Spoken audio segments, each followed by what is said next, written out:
السلام عليكم ورحمة الله وبركاته. magacayga waxaa la yidhahdaa cilmi.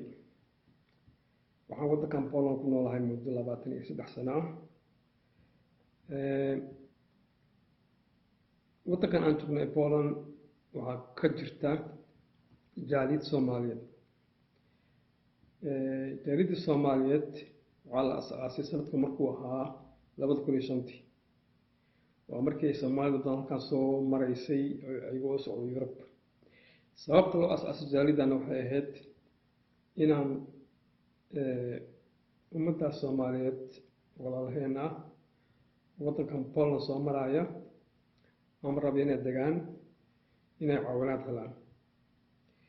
aniga waddankan Poland waxaan imid 1996 ayaan waddankan Poland imid. markii aan aasaasnay jaaliyadda Soomaaliyeed ee Poland waddankan Poland waxaa joogtay xogaa Soomaali badan. sidaas darteed ayaan waxaan go'aansanay inaan samaysano jaaliyad. hadafka jaaliyaddan wuxuu ahaay in aan iskaashano sababtoo ah waa wada ogsoonay in waddankii dhibaato naga soo wada ceyrisay. waddankan Poland dhibaatadiisa aad iyo aad ayay u fara badneed.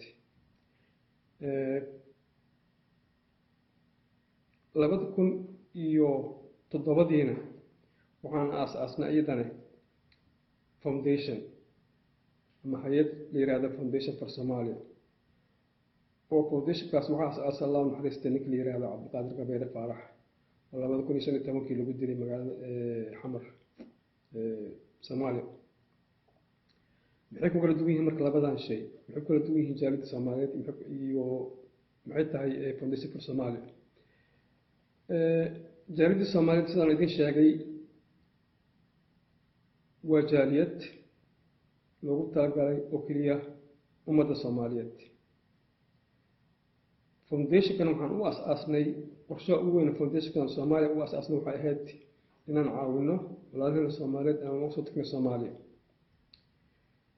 jaaliyadda waxay ku mashquulsaneyd caawinada ama caawinaadda Soomaalida halkan waddankan imaanaysa oo Poland joogto. foundationkana qorshe aan u aasaasnay wuxuu ahaay inaan caawino Soomaalida aan u soo tagno halkaas.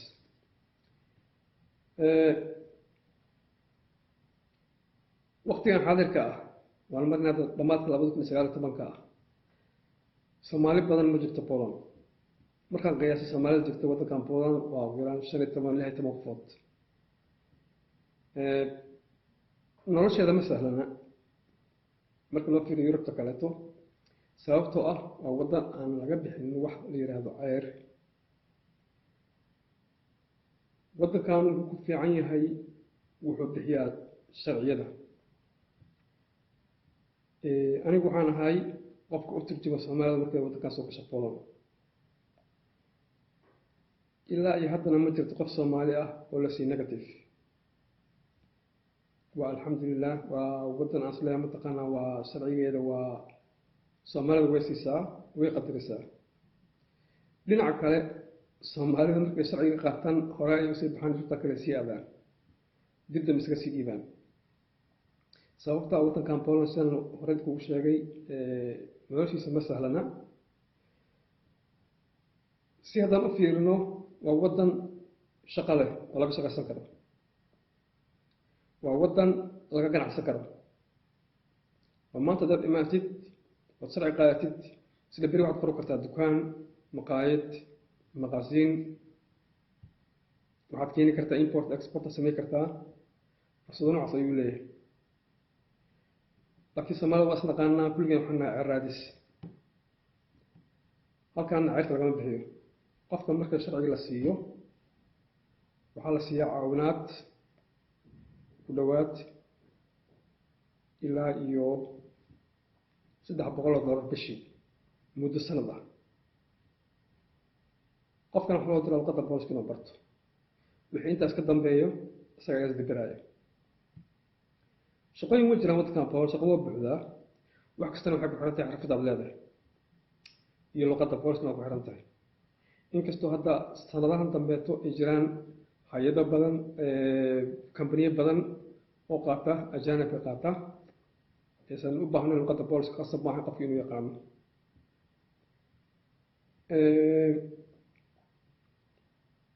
fursado shaqo way jiraan waxayse ku xiran tahay adiga ku xiran tahay qaabka aad isu maamulaysid. caawino aad ka sugaysid dowladda xaggeeda ma jirto, waana waxyaabaha keliya waddankan Poland ku jeclaa. sababtoo ah qofka waa inuu isku tashadaa, waa inuusan sugin gacan qof caawisaa. sharciga lagu siiyey waddanka waa kaasaa lagu yidhi waad degi kartaa, deganaansho waa ku lahaan kartaa, shaqayso, waxaad u saartay adiga iskale.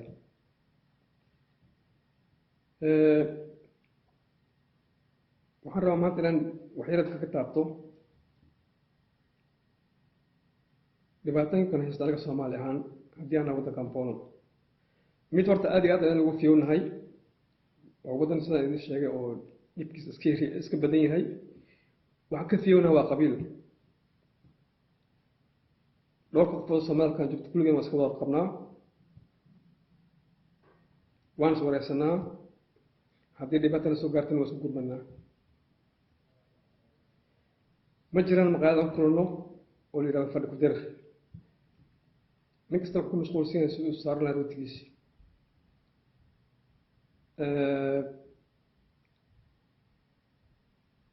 waddankan Poland sidaan idin sheegay waa meel hadda fursad laga samayn karo, waa waddan laga ganacsan karo. oo maanta dad imaatid ood sharci qaadatid sida beri waxaad furo kartaa dukaan, maqaayad, maqaasiin, waxaad keeni kartaa import export samayn kartaa. fursado noocaas ayuu leeyahay. laakiin Soomaalida waa isnaqaanaa, kulligeen waxaan nahay raadis. halkaana ceyrka lagama bixiyo. qofka marka sharciga la siiyo waxaa la siiyaa caawinaad ku dhowaad ilaa iyo $300 bishii muddo sanad ah. qofkan wax loo diro luqadda booliska inuu barto, wixii intaas ka dambeeyo isaga ayaa isbedelaya. shaqooyin way jiraan waddankan Poland, shaqo waa buuxdaa. wax kastana waxay ku xiran tahay xirfad aad leedahay iyo luqadda booliska waa ku xiran tahay. inkastoo hadda sanadahan dambeeto ay jiraan hay-ado badan, kambaniyo badan oo qaata ajaanibka qaata, aysan u baahnayn luqadda booliska qasab maaha qofka inuu yaqaano.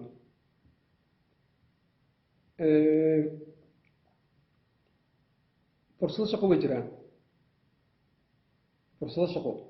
jiraan waxayse ku xiran tahay adiga ku xiran tahay qaabka aad isu maamulaysid. caawino aad ka sugaysid dowladda xaggeeda ma jirto, waana waxyaabaha keliya waddankan Poland ku jeclaa. sababtoo ah qofka waa inuu isku tashadaa,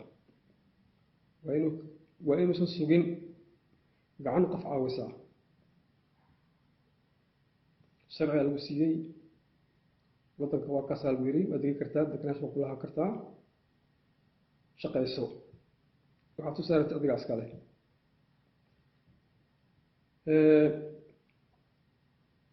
waxaan rabaa maanta inaan waxyaradka ka taabto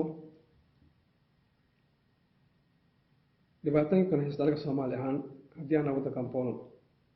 mid horta aad iyo aad ayaan ugu fiyownahay, waa waddan sidaan idin sheegay oo dhibkiisa iska badan yahay. waxaan ka fiyownahay waa qabiil. dhowr qofood Soomaalkan joogto kulligeen waa iska wada qabnaa, waan is wareysanaa, haddii dhibaatana soo gaartana waa isku gurmanaa. ma jiraan maqaayad aan kulano oo la yidhahdo fadhi ku dir. nin kasta wuxuu ku mashquulsan yahay siduu u saaran lahaa rootigiisi.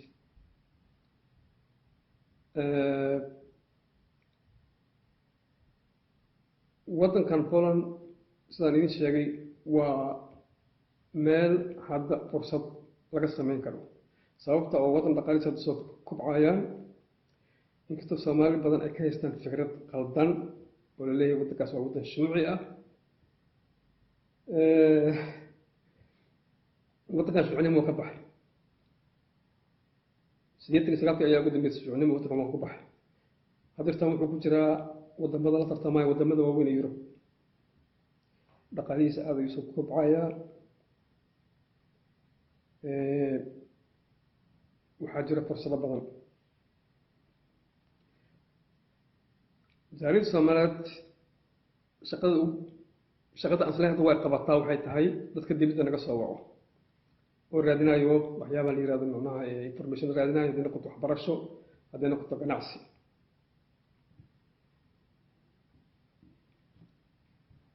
aniga halkan waxaan joogaa sidaan idin sheegay dhowr iyo 20 sano jooga halkan.